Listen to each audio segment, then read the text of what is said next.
Liverpool, with its miles of docks along the River Mersey.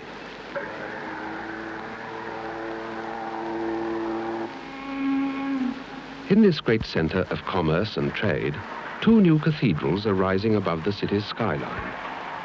The Anglican cathedral is traditional in form and style and is being built of stone.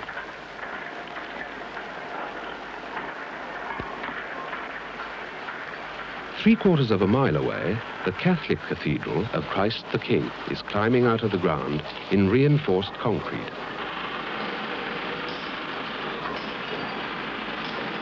The architect is Frederick Gibbard, expert on town planning and the designer of London Airport.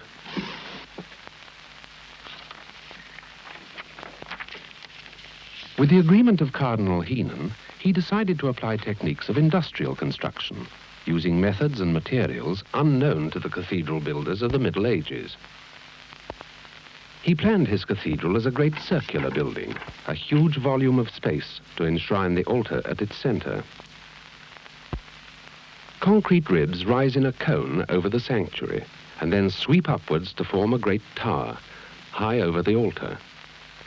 It is to be made of concrete and colored glass, its 16 sides becoming windows to light the sanctuary below. Two artists, John Piper and Patrick Reyntiens, were commissioned to design and make them. John Piper was born in 1903. At the age of 12, he was sketching stained glass windows in the churches round his home. Trained for the law, he gave it up to become an art student when he was 25. His work ranges widely, from paintings in oils and watercolor to making lithographs and collage and designing sets and costumes for opera and the ballet.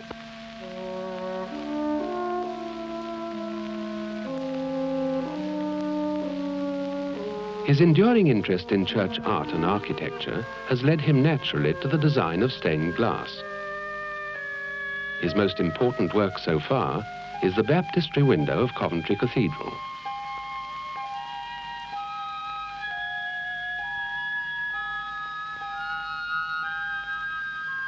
The window was made by Patrick Reyntiens.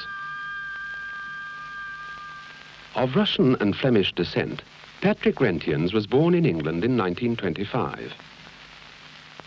Trained as a painter, he has made his career the design and construction of stained glass windows, using traditional methods in which thin glass is cut to shape and supported in strips of lead.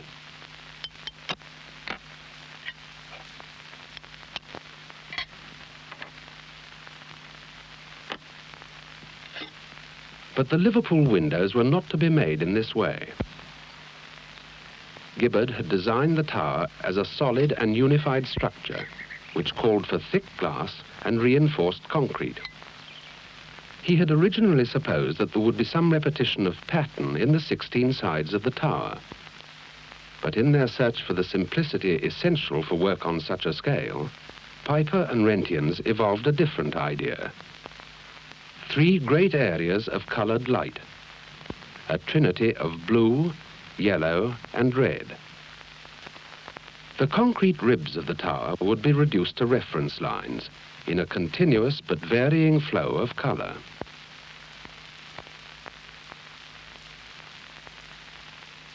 Gibbard and James Lowe, his consultant engineer, considered the implications. They had expected the sides of the tower to be made of reinforced concrete, inlaid with thick glass. But to achieve their design, Piper and Reyntiens needed to reduce the amount of concrete and use more glass in its place. There were all sorts of engineering complications, not least the selection of a material to bond glass to glass and make a strong enough joint.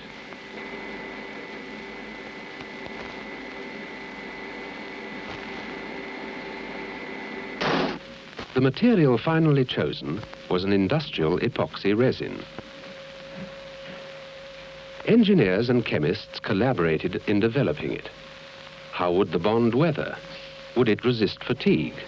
Would it last as long as the cathedral itself? In the end, an epoxy resin mix was evolved which had all the necessary qualities. Strands of fiberglass, coated in epoxy, would be embedded in the bond at intervals to reinforce it, just as steel reinforces concrete. The mix, epicoat resin, hardener, sand and carbon black, would be applied from a polythene bag, like icing a cake.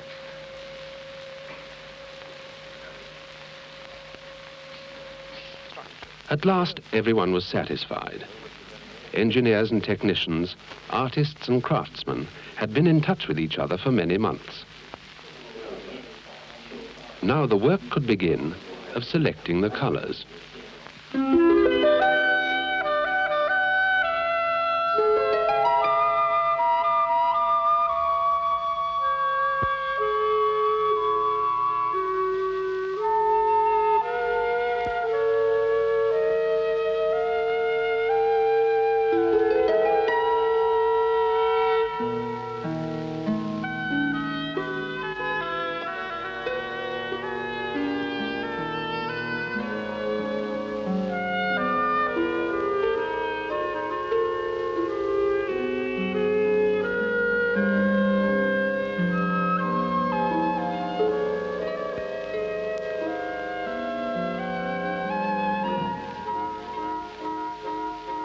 From the original sketches, a full-scale cartoon for each window was worked up on the floor of Piper's studio.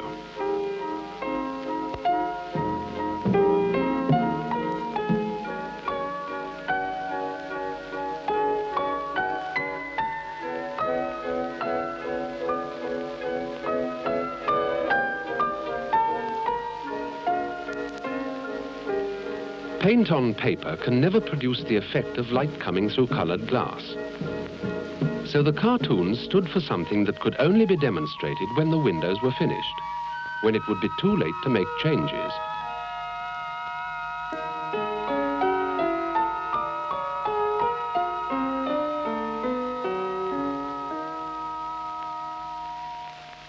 The final relation between the blue, the yellow and the red was a matter for the intuitive imagination of the artists alone.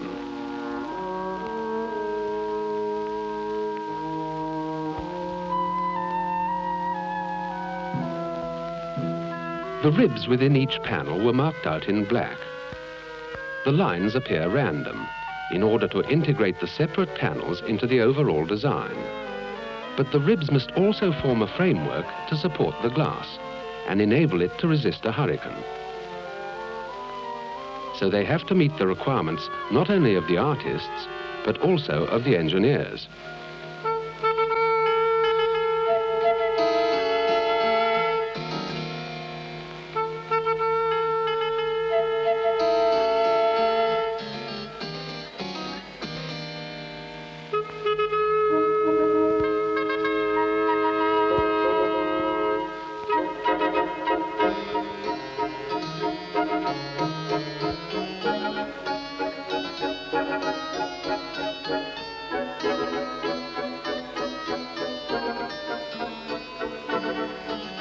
The understanding between artists and engineers was so good that the occasions were few when a line had to be moved or added.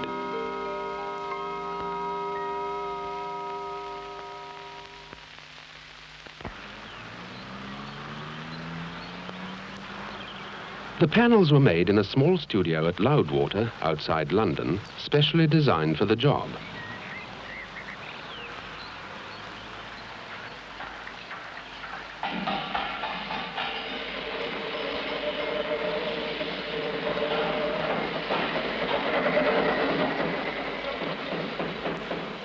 It was equipped with tables on which the panels could be cast and glazed. All the panels were 12 feet wide, but they varied in height from 6 to 10 feet. The glass itself was 1 inch thick.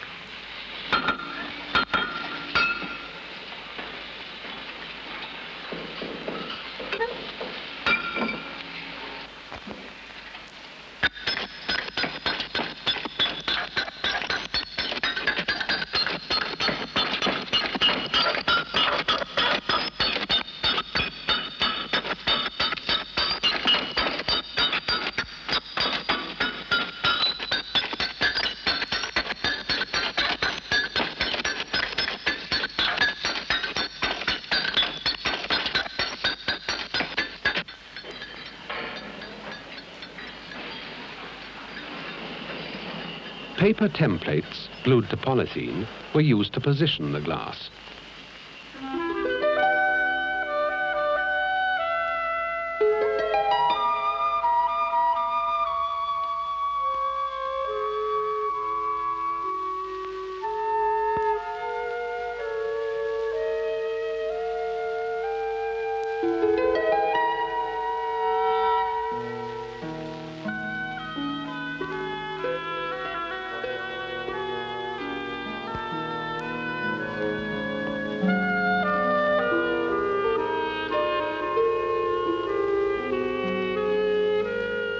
When all the pieces were in place, the first layer of epoxy resin mix was squeezed out between them.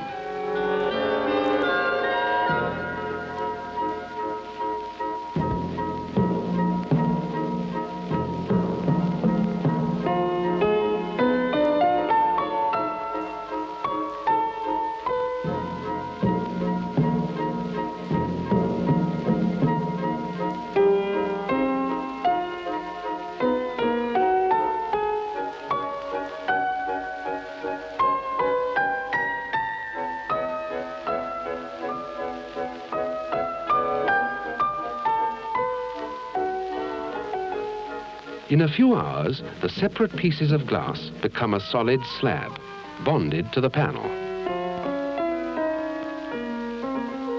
As each panel was cleaned and lifted, the polystyrene blocks used to support the glass while it set were pulled away.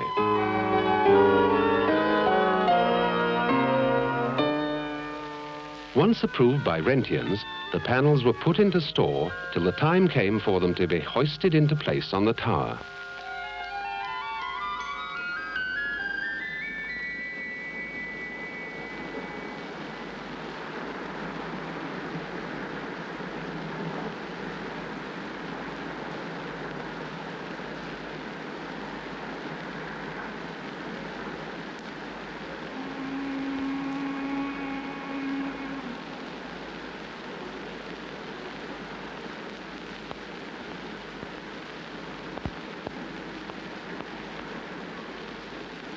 This is the largest commission for stained glass in the history of the church, accomplished by the coming together of architect and artists, engineers, technologists and craftsmen.